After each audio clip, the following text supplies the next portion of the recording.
Lincoln High buzzed like it always did between classes. Lockers slamming, sneakers squeaking on polished floors, laughter bouncing off cinderblock walls. But for one girl walking near the back of the hallway, the noise felt distant, like she was watching it all through thick glass. She kept her eyes on the floor, shoulders slightly hunched, earbuds in even though no music played. It wasn't that she didn't like people. She just didn't trust them, not after everything. She'd only been at the school for 6 weeks, but it already felt like forever. Back in her old town, things were different. She knew the streets, the neighbors, the rhythm of her own life. Then her dad got sick, really sick.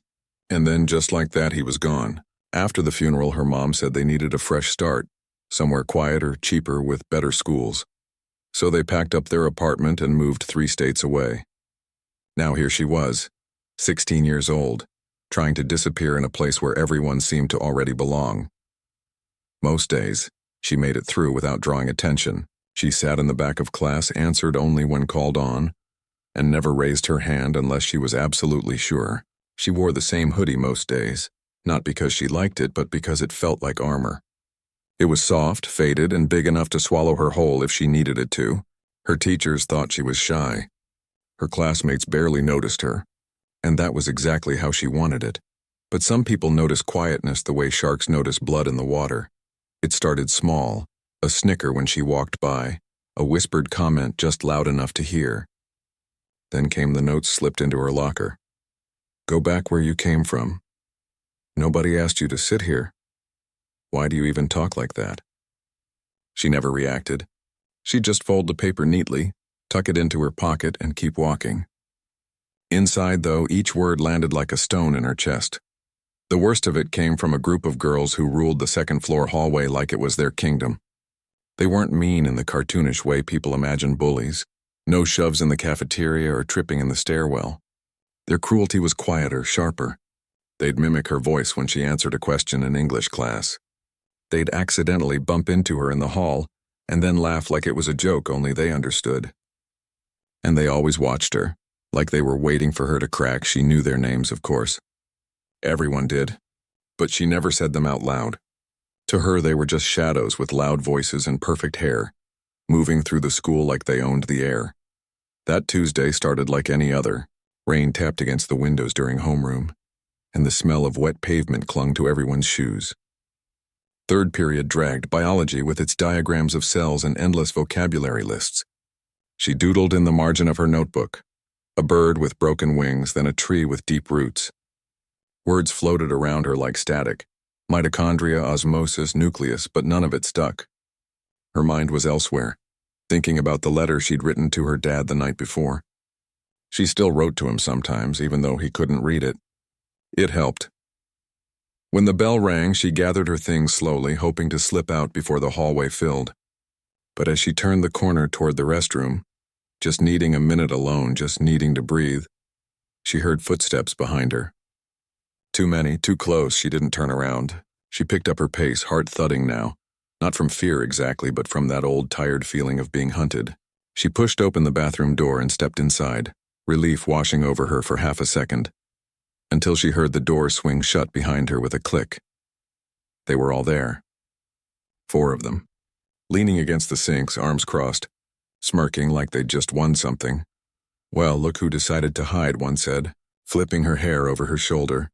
Another stepped forward, blocking the exit. We saw you writing again. What's it this time? A love letter to your dead dad? The words hit like a slap. Her stomach dropped. She gripped the strap of her backpack tighter, nails digging into the fabric. She wanted to run. She wanted to scream. But something deeper than fear rose up in her. A quiet, steady anger that had been building for weeks, maybe months. It wasn't loud. It didn't shake her. It just sat there solid and calm like a rock in a river. She didn't say anything at first. Just looked at them, really looked. Not with tears, not with rage, but with eyes that seemed to see right through their tough act. And that look, that silence, made them shift uncomfortably. One of them laughed, but it sounded forced. What? The leader snapped. Cat got your tongue? Or are you too busy crying into your little notebook? Still she didn't speak. She reached into her bag slowly, carefully, and pulled out the notebook. The one filled with poems about storms and stars and the way her dad used to whistle while making pancakes on Sunday mornings. She held it out, not offering it, just showing it, like proof that she was more than what they saw. One of the girls snatched it from her hand before she could react. "Let's see what sad junk you got in here," she said, flipping through the pages with exaggerated disgust. But as she really read, a flicker of something crossed her face. Confusion? Shame? It was gone in a second, replaced by a sneer. "Wow, you actually think this is good?" The others laughed, but it was weaker now. The energy in the room had shifted just slightly, and that's when she finally spoke. Not loud, not angry, just clear, like she was stating a fact. "You think this hurts me?" she said, her voice steady. "You have no idea what real pain feels like." The words hung in the air, heavy and quiet. For a moment, no one moved. No one laughed. The only sound was the hum of the fluorescent lights overhead. She didn't wait for a response. She just walked past them, shoulders straight, eyes forward. She didn't look back as she pushed through the door and stepped into the hallway, where the world kept moving like nothing had happened. But something had, and she knew, deep in her bones, that this wouldn't be the end of it. But for the first time in a long time, she didn't feel small. She felt seen.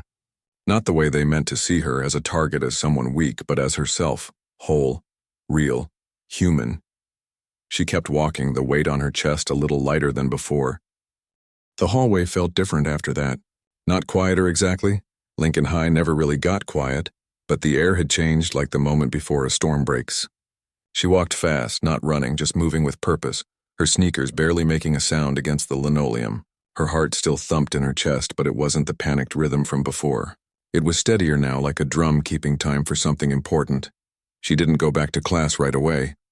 Instead, she ducked into the library, empty this time of day, and slid into a corner booth behind a shelf of old yearbooks.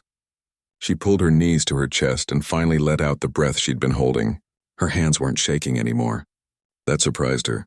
Usually after something like that, she'd feel shaky for hours, replaying every word, every look, wondering what she should have done differently.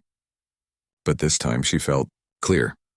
Back in the bathroom, the group hadn't followed her. Maybe they were confused. Maybe they were embarrassed. Or maybe, just maybe, her words had landed in a place they didn't expect. Somewhere beneath the armor they wore every day. Inside the restroom, the mood had shifted fast. One of the girls tossed the notebook onto the counter like it burned her fingers. "Whatever," she muttered, but her voice lacked its usual edge. Another stood by the mirror, reapplying lip gloss with more force than necessary, avoiding her own eyes. The leader, the one who'd said the cruelest thing, just stared at the closed stall door, arms crossed, jaw tight. She didn't say anything. That was the strangest part.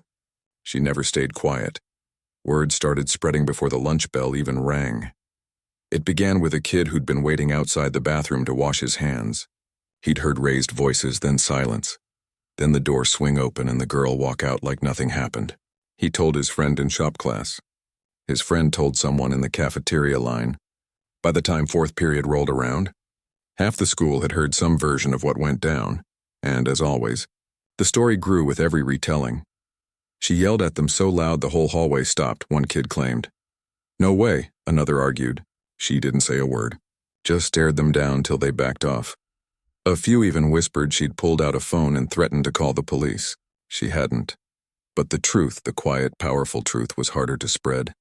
It didn't have the drama people expected.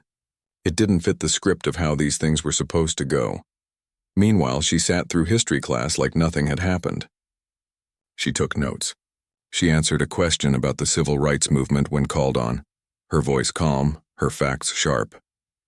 The teacher gave her a small nod, maybe sensing something was different but didn't say anything. At lunch, she sat alone again, but this time it felt different. People glanced her way, not with pity or mockery, but with something closer to curiosity. A few even looked away quickly when she caught their eyes, like they'd been caught staring at something sacred. She didn't mind. She wasn't doing this for attention. She'd spoken up because she couldn't stay silent anymore, not after what they'd said about her dad. That wasn't just about her. That was about the one person who'd always believed in her, who taught her that kindness wasn't weakness and that standing your ground didn't always mean throwing a punch. Back in the other corner of the cafeteria, the group sat together like always, but the usual loud laughter was missing. They talked in low voices, glancing toward her table more than once. One of them kept twisting a straw in her soda cup over and over, like she was trying to unravel something in her head. Later that afternoon, during study hall, a teacher walked in holding a phone. "Can I speak to you for a minute?" she asked gently, nodding toward the girl in the hoodie. Her stomach dropped again, but not from fear. From caution. Had someone complained? Was she in trouble for talking back? She followed the teacher into the empty hallway. The woman didn't look angry. She looked thoughtful. "A student showed me something," she said, holding out the phone. "They recorded part of what happened near the restroom. Not the whole thing, just the end when you came out. They wanted to know if it should be reported." The girl hesitated. "I didn't do anything wrong," she said quietly. "I know," the teacher replied. "That's why I'm showing you this. You handled yourself with more strength than most adults I know. But I also want to make sure you're okay." She nodded. "I am." The teacher paused. "Would you be willing to let me share this, with your permission, with the rest of the school? Not to embarrass anyone, but to start a real conversation about how we treat each other." She thought about it. Really thought. She didn't want to be a lesson. She didn't want to be a symbol. But if her moment of courage could help even one other kid feel less alone, maybe it was worth it. "Only if you don't use my name," she said. Of course, the teacher promised. That night, she sat on her bedroom floor back against the bed and opened her notebook to a fresh page. She didn't write a poem this time.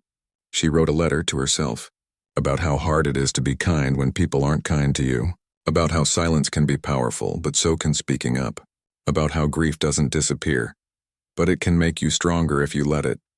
She didn't know it yet, but her words, both spoken and written, were already starting to ripple outward.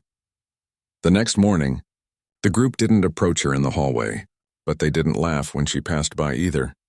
And one of them, the one who'd taken her notebook, paused for just a second like she wanted to say something. She didn't, but she didn't look away either. That small moment meant more than any apology ever could, because real change doesn't always come with grand speeches or dramatic showdowns. Sometimes it starts with one person choosing to stand tall in a bathroom, saying 3 simple sentences, and leaving everyone stunned not by what she did, but by who she was. By the next week, something strange was happening at Lincoln High. It wasn't loud or flashy, nothing you'd see in a movie, but if you paid attention, you could feel it. Like the air had gotten lighter, like people were thinking twice before they spoke. It started with the video. The teacher who'd asked for permission showed it during advisory period, not to the whole school at once, but class by class with care. She didn't play it like a spectacle. She introduced it quietly. "This is about respect, about what happens when someone chooses dignity over anger." Then she hit play.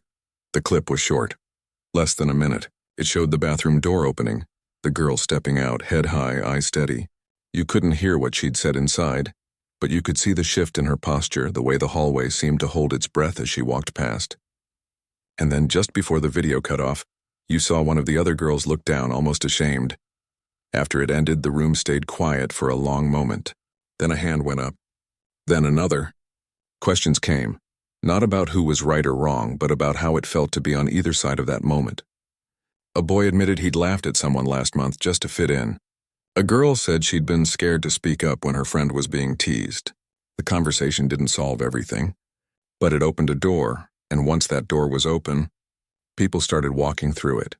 Posters went up around school, not the usual "say no to bullying" slogans with clip art fists and rainbows, but real quotes from students. "I wish I'd said something. I didn't know it hurt that much.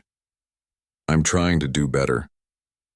Someone even pinned a poem to the bulletin board outside the counseling office, anonymous. Typed on plain paper, it was about feeling invisible, about words that cut deeper than fists, about hoping someone would notice you're drowning even when you're not making a sound.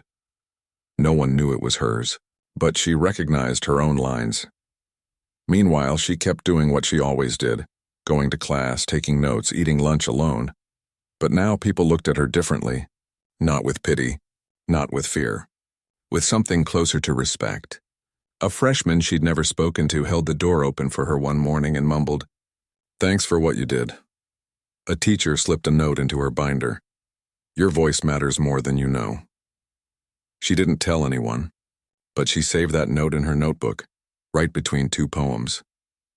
Back in the group that had cornered her, things were changing too, slowly, awkwardly. Like a car trying to start on a cold morning, they still sat together at lunch, still wore the same clothes, still laughed loudly, but the edge was gone. One of them started sitting farther from the leader. Another stopped making comments in the hallway. And the one who'd taken the notebook? She'd been quiet for days. Then on Thursday, something unexpected happened. During passing period, the girl found a folded piece of paper tucked into her locker. No name, just 3 words written in neat handwriting. I'm sorry, too. She didn't know who it was from. Maybe it didn't matter. What mattered was that someone had finally seen her, not as a target, not as a lesson, but as a person. That afternoon, the counselor asked if she'd be willing to join a new student-led group. It's not about calling anyone out, she explained. It's about creating a space where people can talk, really talk about what's going on. You don't have to lead. Just be there. She thought about it all night. Part of her wanted to say no. She was tired of being the example, but another part, the part that remembered how alone she'd felt just weeks. Hagas knew she couldn't walk away, so she said, yes. The first meeting was small, just 6 students, sitting in a circle in an empty classroom after school. No agenda, no rules except one. Listen more than you speak. At first, no one said much. Then a quiet boy in the corner admitted he'd been called names since middle school because of the way he talked. A girl shared how she'd stopped wearing her hair natural because people made fun of it. Another said she'd pretended to be sick 3 times last month, just to avoid walking into the cafeteria alone. And then, near the end, one of the girls from the bathroom walked in. She didn't sit with her old group. She sat by the door, arms crossed, eyes on the floor. But she stayed. She listened. And when it was over, she didn't leave right away. She lingered by the whiteboard, staring at the words someone had written. You don't have to be loud to be strong. The next day, in the hallway, she didn't smirk when their eyes met. She just gave a small nod, so small most people wouldn't have noticed. But the girl in the hoodie saw it. And for the first time, she nodded back. Rumors still swirled, of course. Some kids said the whole thing was staged. Others claimed the school was making a big deal out of nothing. But the truth was quieter than rumors. It lived in the way 2 students who used to ignore each other now said, "Good morning."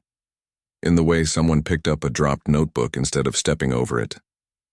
In the way laughter in the hallway sounded less like mockery and more like joy. The girl still wore her hoodie, still walked with her head down sometimes. But now when she looked up, she didn't see enemies. She saw people, flawed, learning, trying, and that was enough. Because real change doesn't happen in one dramatic moment. It happens in 100 small ones, like a folded note in a locker, a shared silence in a circle, a nod between 2 people who used to be strangers. It's messy. It's slow, but it's real. And at Lincoln High, something real had begun. A few weeks after the bathroom incident, something unusual happened during lunch. The girl who'd been cornered was sitting at her usual table near the window, sketching in her notebook. When one of the girls from that group walked over, not with a smirk or a sneer, but with a tray in hand and a look that hovered somewhere between nervous and determined. She didn't say anything at first, just stood there for a few seconds like she was gathering courage. Then, without a word, she sat down across from her. The cafeteria noise didn't stop. Kids kept laughing, shouting, shuffling trays. But at that one table, everything felt still. The girl with the notebook didn't look up right away. She finished the line she was drawing, a single dandelion pushing through cracked concrete, then slowly closed the cover and met the other girl's eyes. I didn't come here to say I'm sorry, the other girl said, voice low. Not exactly. I mean, I am. But that's not why I'm here. The girl in the hoodie waited. I need to understand, the other continued, picking at the edge of her napkin. You didn't yell. You didn't cry. You didn't even look scared. And after everything we said, how did you stay so calm? It wasn't a trick question. It wasn't sarcastic. It was honest, raw even, and that honesty deserved an honest answer. So she gave one. My dad used to say that anger is easy, she began, voice quiet but clear. But choosing peace when you're hurting? That's the hard part. And that's where real strength lives. The other girl blinked like she hadn't expected that. He sounds wise, he was, she said simply. He died last year, cancer. The last thing he told me was, "Don't let the world make you small." So I try not to. For a long moment, neither spoke. Around them, the lunchroom buzzed on, but at that table, time seemed to slow. The other girl swallowed hard, then nodded once, like she'd just been handed something precious and didn't quite know what to do with it. After that day, things didn't magically fix themselves. There were still awkward silences, moments of tension, days when old habits crept back in. But something had shifted.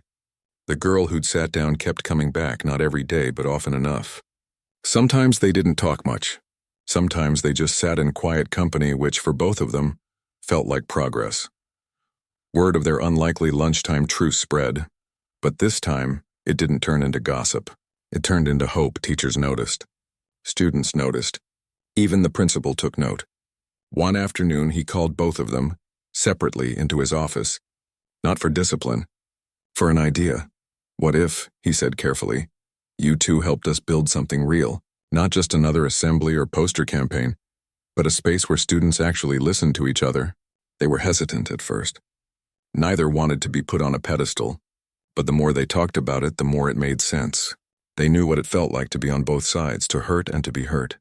Maybe that gave them a kind of understanding others didn't have. So they said yes.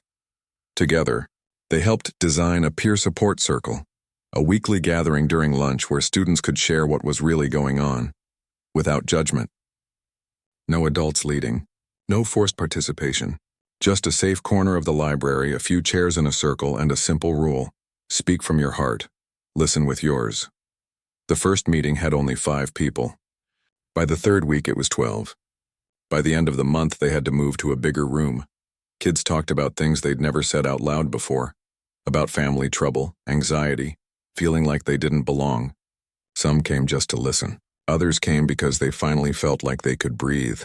And through it all, the 2 girls who'd once stood on opposite sides of a bathroom now sat side by side. Not as enemies or even as friends yet, but as partners in something bigger than themselves. The girl in the hoodie still wrote in her notebook every night. But now some of the poems weren't just about loss or loneliness. They were about bridges, about second chances, about how even the hardest hearts can soften if someone gives them room to. One afternoon, during a quiet moment after a support circle, the other girl asked, "Do you ever think about what would have happened if you'd stayed quiet that day?" She thought for a while before answering. "Yeah," she said. "I think I would have kept shrinking, and you? You might have kept hurting people to feel powerful, but we didn't. And that changed everything." It wasn't forgiveness in the grand cinematic sense. It was something quieter, something real. A mutual understanding that people aren't just one thing. They're messy. They make mistakes. And sometimes, if you give them a chance, they surprise you. Even the teachers started changing. Instead of just punishing bullying after it happened, they began checking in, really checking in with students who seemed withdrawn. Counselors made themselves more visible, not just as disciplinarians, but as listeners. The school even started a kindness ledger, a notebook in the main office where anyone could write down something kind they saw someone do. It filled up fast. None of it was perfect. There were still bad days, still moments of doubt. But the culture at Lincoln High was shifting, not because of rules or fear, but because a few people chose to be human with each other. And at the center of it all was a girl who'd once tried to disappear, but instead showed everyone how to show up. Months had passed since that afternoon in the bathroom, but the echoes of it still lingered. In hallways, in classrooms, in the quiet corners of the school where students now gathered not to hide, but to connect. The girl who once walked with her head down now moved through the building with a different kind of quiet. Not the silence of fear, but the calm of someone who knew her worth. She never asked for attention, never wanted to be a symbol, but life has a way of placing people exactly where they're needed, even when they don't see it coming. One crisp spring morning, a letter arrived in her homeroom mailbox. Thick paper, official seal, addressed in neat print. She almost didn't open it, thought it might be another form, another requirement. But something made her tear it open right there, between math and English. It was an invitation. A regional youth leadership summit was happening in the city next month, and her school had nominated her to speak. Not as a victim, not as a hero, but as someone who'd helped turn pain into purpose. At first, she shook her head. "I can't. she told the counselor later that day. "I'm not a speaker. I don't do stages." The counselor smiled gently. "You don't have to be perfect. You just have to be honest. That's what they're asking for." She went home that night and stared at the invitation for a long time. Then she opened her notebook, the same one that had once been snatched and mocked, and flipped to a blank page. She didn't write a speech. She wrote a story. Her story.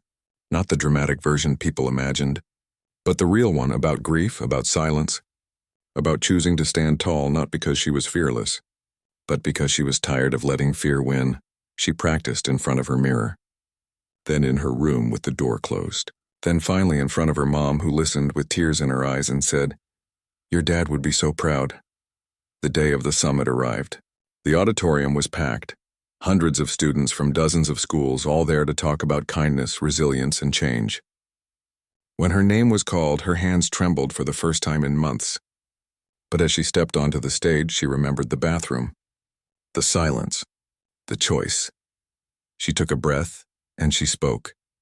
Not with big words or polished phrases, but with simple truth. She talked about losing her dad, about feeling invisible, about how one cruel comment can cut deeper than a knife, but one act of courage, no matter how small, can start a ripple. She didn't shame the girls who'd hurt her. Instead, she spoke about how they too were carrying something heavy, how everyone is fighting a battle you can't see. When she finished, the room didn't erupt in cheers. It fell into a deep, respectful silence, then rose in steady, heartfelt applause. Afterward, students lined up to talk to her. A boy said her words reminded him of his sister, who'd stopped going to school after being bullied. A girl whispered, "I've been where you were. Thank you for showing me there's another way." Back at Lincoln High, things kept changing, not in huge leaps, but in steady steps. The peer support circle was now student-run, meeting 3 times a week. Teachers used real stories, never naming names, to talk about empathy in class. Even the lunchroom felt different. Less like a battlefield, more like a place where people belonged. The girl who'd once sat alone now often had company, not because she needed saving, but because people wanted to be near her calm. And the girl who'd led the group that cornered her? She'd become one of the most active members of the support circle. She didn't talk much about her past, but her actions spoke louder. Holding the door for younger students, stepping in when she heard unkind words, listening, really listening, when someone needed to be heard. They weren't best friends. They didn't have to be, but they'd built something rare, mutual respect, forged in honesty and time. As graduation neared, the school asked if she'd say a few words at the end-of-year assembly. She agreed, but only if others spoke too. So they turned it into a student-led reflection. Short stories from kids about moments that changed them. One talked about apologizing to someone he'd ignored for years. Another shared how asking for help wasn't weakness, and when it was her turn, she simply said, "You don't have to be loud to matter. You just have to be true." After the assembly, a freshman approached her, eyes wide.